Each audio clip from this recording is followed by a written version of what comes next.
Azzerare le distanze tra domanda e offerta è un obiettivo possibile, secondo l'assessore allo sviluppo economico del Veneto Roberto Marcato, che a margine dell'inaugurazione dell'anno accademico dell'Ateneo Patavino ha detto: È il coronamento di un percorso straordinario che tra l'altro vede l'Università di Padova nei primi posti a livello mondiale.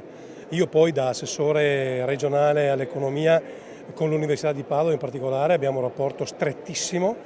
Con loro abbiamo creato le reti innovative regionali e siamo riusciti nel miracolo di finalmente di azzerare la distanza fra mondo dell'impresa e mondo della ricerca. Non è un caso che la Regione Veneto abbia la più alta crescita di PIL d'Italia e il tasso di occupazione più alto d'Italia, perché nel nostro sistema imprenditoriale fatto di piccole e piccolissime imprese c'è un tasso di innovazione e ricerca che nessun altro posto al mondo ha, e questo evidentemente grazie anche all'Università di Padova con cui abbiamo questa collaborazione meravigliosa. Resta il problema dell'attrattività per i giovani sia delle istituzioni scolastiche che poi del percorso lavorativo. Il fatto che i laureati vadano all'estero a fare esperienza io lo trovo necessario, è un elemento di qualità. Il tema è che poi devono ritornare qui e qui lavorare e mettere su famiglia, cioè devono rimanere qui.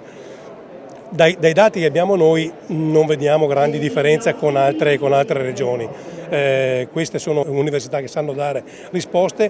Credo che ci sia un tema di racconto però del nostro Veneto, perché in realtà qui c'è un sistema di impresa, di welfare, un sistema culturale, ambientale, storico, architettonico che andrebbe raccontato meglio, e qualcuno forse potrebbe rimanere qua anche per questo.